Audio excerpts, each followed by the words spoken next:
Hello friends, class 10th English, chapter 5, The Footprints Without Feet. Let's see first the meanings. Wandered, walked, moving in leisurely, bitterly in an angry, panic, feel panic, theatrical, relating to acting, wagging, move rapidly, curious, strange, grasp, hold firmly, furious, extremely angry, hysterics, a wild, emotional. Friends, this is a story. The Herbert George Wells, the writer of this story, was an English writer and he was prolific in many genres, writing a dozen of novels, short stories.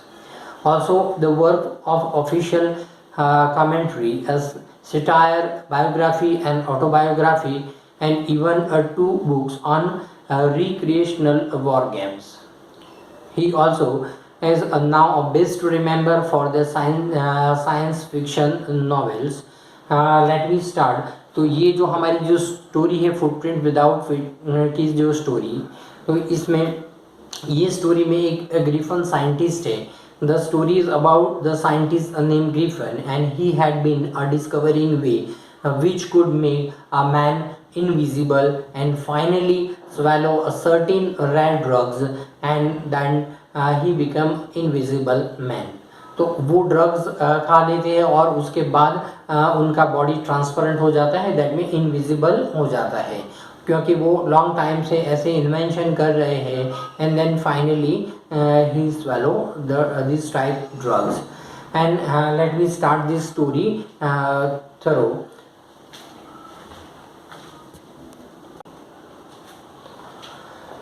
Friends, the two boys started in surprising at the fresh muddy imprints of a pair of barefooted. And what was a barefoot man doing on the step of house? उनके house के अंदर ये foot step किसके जो उनको दिखाई दे रहे हैं, बट मैन इज इनविजिबल.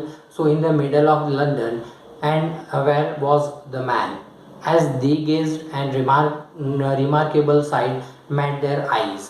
और उनकी आंखों के सामने ये जो फुटप्रिंट्स दो बच्चे हैं उनको दिखाई दे रहे हैं. A fresh footmark appeared from nowhere. Further footprints follow one after another. उसके बाद उसके फुटप्रिंट्स की वो फॉलो करते हैं and then descending the steps and processing down the streets.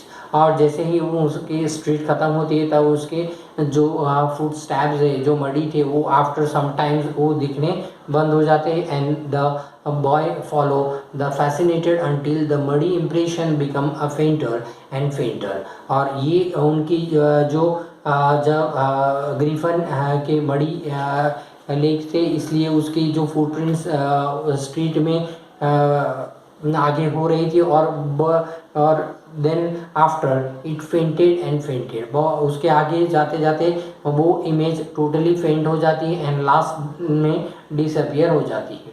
So Griffin the scientist had carried out experiment. After the experiment prove that the human body could become invisible. तो Griffin लंबे time से ये invention कर रहे थे और बहुत सारे एक्सपेरिमेंट उन्होंने किए थे कि ह्यूमन का जो बॉडी है वो इनविजिबल किस तरह हो सकता है. So finally he swallow a certain red drugs and his body become as transparent as a sheet of glass. और इस तरह उनका बॉडी इस तरह ग्लास की तरह ट्रांसपेरेंट ग्लास की तरह उनका बॉडी भी इनविजिबल बन गया. दो it also remained as a solid as glass. Brilliant scientist, though he was a griffin, was rather a lawless person. यानी कि लॉ में बहुत लॉ को बहुत इम्पोर्टेंट नहीं देते थे और वो इसलिए ग्रिफन को इस चैप्टर के अंदर लॉलेस पर्सन बताया गया है. So he is a landlord dislike him and try to eject him. तो लैंड ओनर को ये ग्रिफन पसंद नहीं है इसलिए उनको यहाँ से भगाने की कोशिश कर रहे हैं. और in revenge Griffin set fire to the house. और इसलिए ग्रिफन उनके हाउस में अंदर फायर जो लगाते हैं and to get away without being seen he had to remove his clothes and thus it was that the become homeless a wanderer without clothes, और वहाँ से वो विदाउट क्लोथ्स वंडरली वहाँ से चले जाते हैं and without money and quite invisible, और वो बिना क्लोथ के वहाँ से न चले जाते हैं इसलिए, और नंगे पैर, तो यानी कि उनका बॉडी पूरा इनविजिबल बन जाता है, until he happened to step in some mud and left footprints as he walked, और उसके बाद वहाँ से जाते जाते उनके जो पैर है वो मड के अंदर गिर जाते हैं, इसलिए उसके जो फुटप्रिंट्स दो बच्चों को दिखाई देते हैं. He escaped easily enough from the boy who followed his footprints in London, but his adventures were by no means over, and he had chosen a bad time of the year to wander about the London without clothes. तो उस time का जो bad time था London में, वो without clothes वहाँ पे वहाँ से निकल जाते हैं बिकॉज ऑफ फॉर इनविजिबिलिटी, क्योंकि अगर क्लोथ पहनते हैं तो वो विजिबल बन जाते हैं. So it was a mid winter and the air was bitterly cold and he could not do without clothes, and instead of the walking about the street he decided to sleep into a big London store for warmth. तो वो decide करते हैं वो यहाँ invisible बनकर एक बड़े से स्टोर के अंदर वो चले जाएंगे, वहाँ पे वो अपनी इस विंटर की नाइट को वहाँ पे ही रुकेंगे, जिसकी वजह से वो वार्म रहे वहाँ पे. देन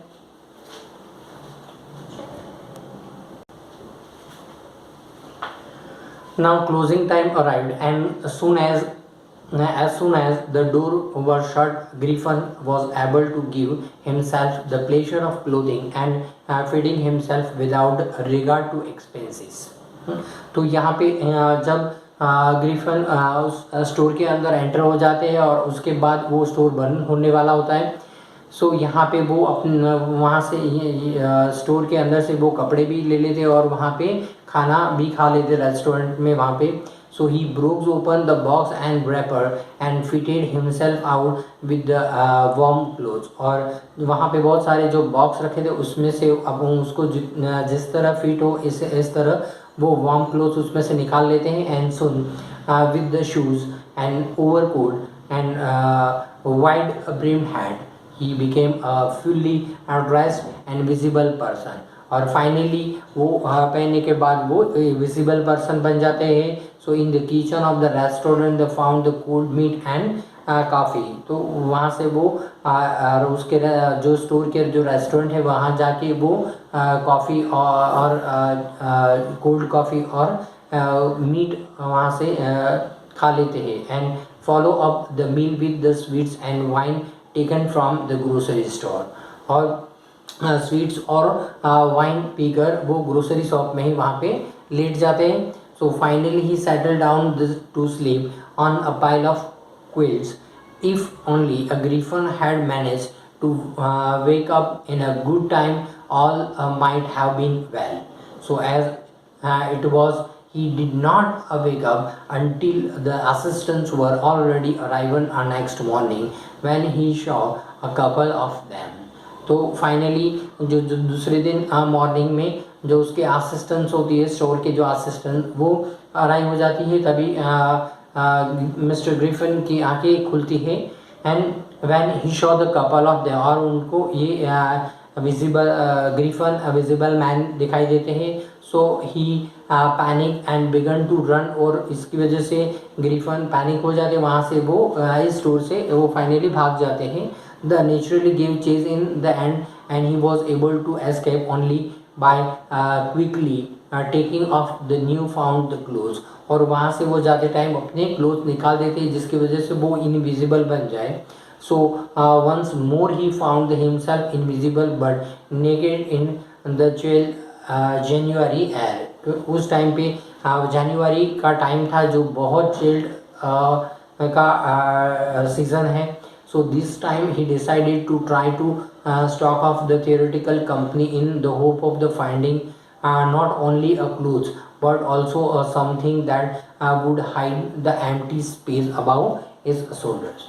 और इस तरह वहाँ से भाग के वो कोई थियोरेटिकल कंपनी में जहाँ पे जो ड्रामा कंपनी के जो ड्रामा करते हैं वो कंपनी में जाके वहाँ पे वो अपना ड्रेस भी चेंज कर सकते हैं और ऐसे वार्म क्लोथ भी वहाँ पे उनको मिल जाएंगे। ऑल्सो उनको छुपने के लिए, हाइड के लिए थोड़ा स्पेस भी मिल जाएगा। सो shivering with the cold, and he hurried to dreary land, the center of the theater of world. So he soon found a suitable shop, and he made his way invisible upstairs and came out a little later wearing a bandage around him and a forehead, dark glasses, false nose, big bushy and side whiskers, and a large hat. To escape without being seen, he cautiously attacked the shopkeeper from behind, after which he robbed him all the money he could find. यानी वहाँ से वो ये dress पहनकर वहाँ पे जो भी ड्रेसेस थे थियोरेटिकल कंपनी में, वहाँ से वो क्लोथ्स पहन लेते हैं और वहाँ से फिर वो जो शॉपकीपर है उसके पास से जो मनी है तो उससे रॉब करके वहाँ से वो नियर जो लंदन के जो नियर टाउन है इपिंग विलेज के अंदर वो चले जाते हैं, जहाँ पे वो इन के अंदर अपने 2 रूम बुक कर लेते हैं।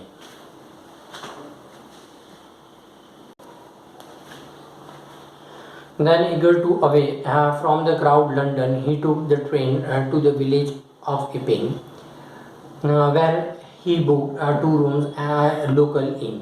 The arrival of the strange and an inn in the winter way in any case an unusual event। तो ऐसा unusual event होता था कि विंटर सीजन में कोई भी इन में ठहरने के लिए, होटल में रहने के लिए कोई नहीं चाहता था। तो उनके मिसिस हॉल के लिए भी एक strange था। A stranger of such uncommon appearance and all tongue weaving, Mrs. Hall, the landlord's wife, made every effort to be friendly, but Griffin had no desire to talk। पर Griffin यहाँ इनके साथ बात नहीं करना चाहता था and told her, my reason for coming to Epping is desire for solitude, so I do not wish to be disturbed in my work। तो यहाँ पे ग्रिफन बताते हैं कि उनके वर्क के बारे में उनको डिस्टर्ब ना करें। So beside an accident has affected my face, तो जो एक्सीडेंट हुआ था और उसकी वजह से उनके फेस पे जो इफेक्ट हुआ था तो उसको मिसेस हॉल डिस्टर्ब ना करे, इस तरह ग्रिफन बताते हैं। So he fact that he had paid her in advance, और मिसेस हॉल को वो जो रॉबरी पैसे किए थे ग्रिफन ने, तो वो सारे एडवांस में ही मिसिस हॉल को यहाँ पे वो उसका किराया, इनका किराया दे देते हैं। So Mrs Hall was prepare to excuse as a strange, और ये देखकर मिसिस हॉल को ये स्ट्रेंज लगता है कि कोई भी इतना एडवांस कभी एक साथ में नहीं दे देता। So habits and irritable temperature, but the stolen money did not last long। पर ये जो चोरी किए हुए पैसे उसको ये लॉन्ग टाइम नहीं चलते हैं। So presently Griffin had to admit that he had no more ready cash, और उसके बाद उनके पास वहाँ पे रुकने के लिए और पैसे वहाँ पे उनके पास नहीं थी। So he pretended however that he was expecting a cheque to arrive at any moment. तो वो अब इसके बारे में बताने के लिए वो अपने पास हमेशा एक चेक रखते थे। तो वो इस तरह बता रहे थे कि उनका पेमेंट अभी इश्यू होने वाला है और वो आते ही इनका रेंट, वो फर्दर जो आगे का जो रेंट है वो यहाँ पे वो पे कर देंगे। Shortly afterward a curious episode occurred. So very early in the morning clergy man and his wife were awaken by the noise in the study. Griffin वहाँ से अपने रूम से छोड़कर इनविजिबल बनकर यहाँ एक क्लर्जीमैन यानी कि जो प्रीस्ट है, तो प्रीस्ट के घर पे चोरी करने के लिए वहाँ पे पहुँच जाते हैं। So clergyman and his wife were awaken by the noise in the study.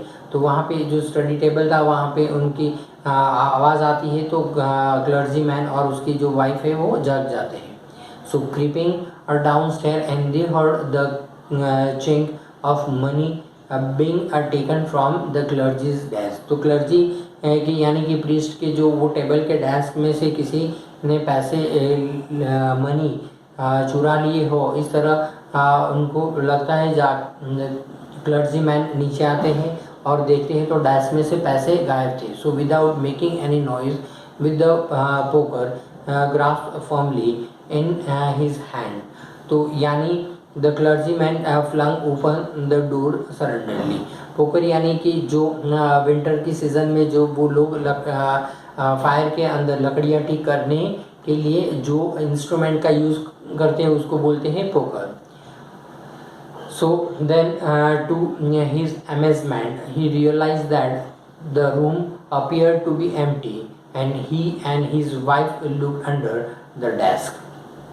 And देखा उनको ये देखकर अमेजमेंट हुआ कि वहाँ का जो कमरा है टोटली खाली है. And under the desk, the behind the curtain, and even up the chimney, there wasn't a sign of anybody, and yet the desk had been open and the housekeeping money was missing. यानी कि जो घर खर्च के जो पैसे थे वहाँ से मिसिंग थे. यानी जो ड्रॉवर खुला था उससे उसमें पता चलता है यहाँ पे कोई आया है और किसी ने थेफ्ट की है, रॉबरी की है. So the landlord and his wife were very early and were surprised to see the scientist door wide open. So usually it was a shut and locked and them. तो यहाँ पे Mrs hall अपने इनके अंदर देखते हैं कि वहाँ पे ऑलवेज जो ग्रिफन का दरवाज़ा ऑलवेज लॉक होता था, पर आज उनका जो डोर है वो ओपन दिखाई दे रहा था. Then usually it was shut and lock. तो यूजुअली वो हमेशा अपना दरवाज़ा बंद रखते थे और लॉक रखते थे.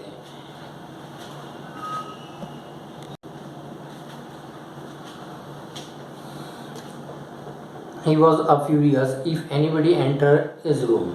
The opportunity seemed too good to be missed, and they peeped round the door, saw nobody, and decided to invest. अंदर जाके कमरे के अंदर जाके देखा तो वहाँ पे बहुत सारी जो चीज़ है जो मैसिंग वो पट्टी और जो बैंडेजेस थी वो वहाँ पे गिरी थी और वहाँ पे कोई नहीं दिखाई दे रहा था. So bad clothes were cool and showing that the scientist must have been up for some times, and strange still the clothes and bandage that he always were lying about the room. और जो हमेशा वो अपना जो bandages लगाए रखते थे वो ऑलवेज यहाँ पे निकाला था और अपने जो विंटर के क्लोथ्स भी यहाँ पे निकाले हुए थे. So all of a sudden Mrs Hall heard a sniff close to her ear. और उनको उस टाइम पे अपने कानों के पास स्निफिंग की आवाज़ आ रही थी. A moment later that on the bed post leaped up and dash itself into her face. कि वहाँ जो चेयर थी और उनके फेस की तरफ वो आ रही थी, फर्नीचर उड़ रहा था. And the bedroom chairs become alive. यानी कि वो हवा में चेयर लटक रही थी. And spinning into the air it charge straight at her. So legs foremost उसके जो चेयर के जो लेग्स है उनकी तरफ आ रहे थे. As she and her husband turn away in the terror. तो ये देखकर उसके हस्बैंड घबरा जाते हैं. The extra ordinary chair push them both out the room and then appear to slam and lock the door after them. So Mrs. Hall almost fell down the stair in the hysterical, and she was convinced that the room was haunted by spirit. तो अब उनको ये लग रहा है कि room में कोई भूत की आत्मा आ गई है. And that the strange had somehow caused these to enter into her furniture. और ये जो भूत की आत्मा फर्नीचर में आ गई है और जो इसीलिए हवा में जो उड़ रहा है. So my poor mother use to sit it in that chair. तो ऑलवेज मेरी मदर इस चेयर के अंदर बैठा करती थी. She moan and to think it should rise up against me now.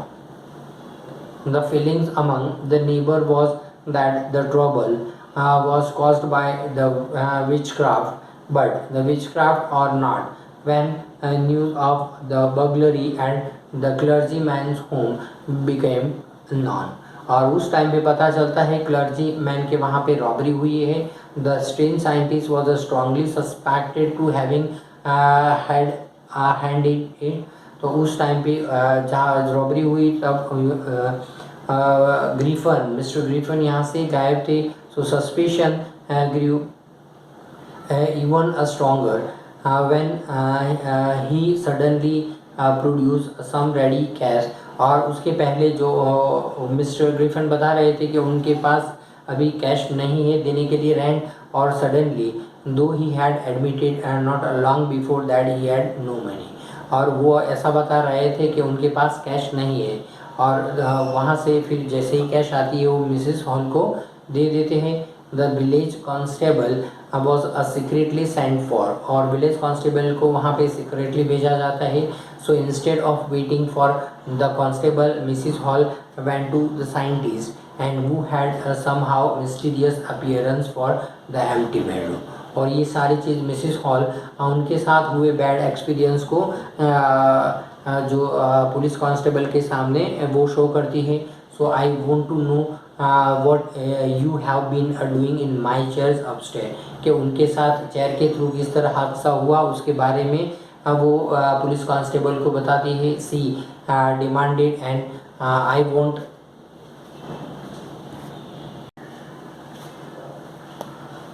she demanded, and I want to know how it is you can out of the empty room and how you enter a locked room। तो इस तरह जो empty room में आते हो और वो अपने आप दरवाज़ा किस तरह बंद हो जाता है। The scientist was always quick tempered, और जो ये साइंटिस्ट थे ग्रीफन वो बात बात में छोटी सी बात में भी गुस्सा टेम्पर्ड हो जाते थे। So he become a furious and you don't understand who or what I am।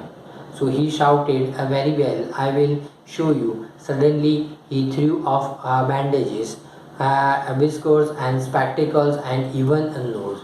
तो वो सारे अपने जो बैंडेजेस और वगैरह निकाल देते, स्पेक्टिकल्स वगैरह। And it took him only a minutes to do this. The horrified people in the bar found themselves staring at the headless man। तो इसकी वजह से उनका ऊपर का हेड पूरा नहीं दिखाई देता है। सो मिस्टर जेफरसन जो पुलिस मैन है, the constable and now arrived and was quite surprise to find that he had to arrest a man without a head.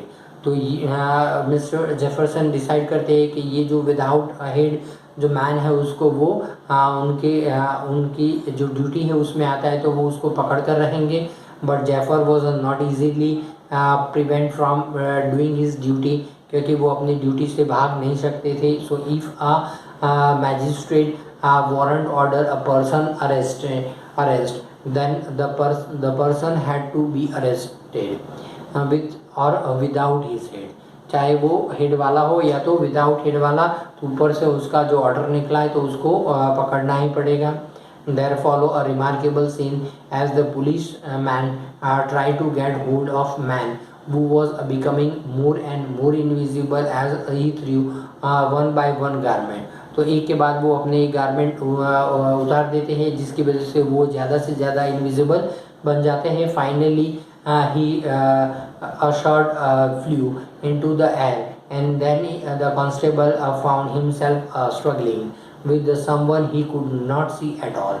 और फाइनली जो कांस्टेबल है पुलिस कांस्टेबल उनको कोई मिस्टर ग्रिफन नहीं दिखाई दे रहे। So some people try to help him. तो बहुत काफ़ी लोगों ने उसकी हेल्प करने का सोचा, but found themselves hit by blows that seem to come from the nowhere. और इस तरह ग्रिफन हवा में से वो ऐसे इन लोगों को वो मुक्के मार रहे थे और वो इनविजिबल थी। तो यानी कि उनका हेल्प भी पुलिस वाले का जो मिस्टर जेफरसन का हेल्प भी नहीं कर सकते थे। So in the end Jefferson was now unconsciousness as he made last attempt to hold on to the unseen scientist. वो लास्ट उन्होंने डिसाइड करा ये जो अनसीन साइंटिस्ट है उनको वो पकड़ कर रहेंगे। There was a nervous excited cries of hold him, but this was the easier said than done। So Griffin had shaken himself free, and now one knew where to lay hands on him। तो इस तरह वो Griffin यहाँ से यहाँ से चले जाते हैं और पुलिस कांस्टेबल के हाथ में नहीं आते हैं। सो ये यहाँ पर हमारी स्टोरी ख़त्म होती है friends. Okay, subscribe my channel and share more story.